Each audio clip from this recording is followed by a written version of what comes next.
Sipho Ngema biography, age, career, wife, and children.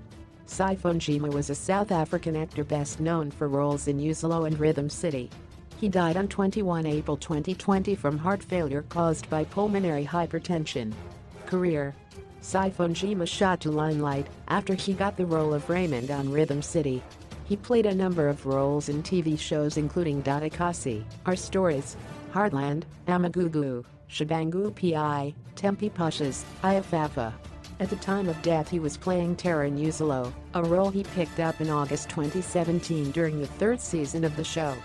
Age: Sipho Ngema was 47 years old at the time of his death on 21 April 2020. Wife and children.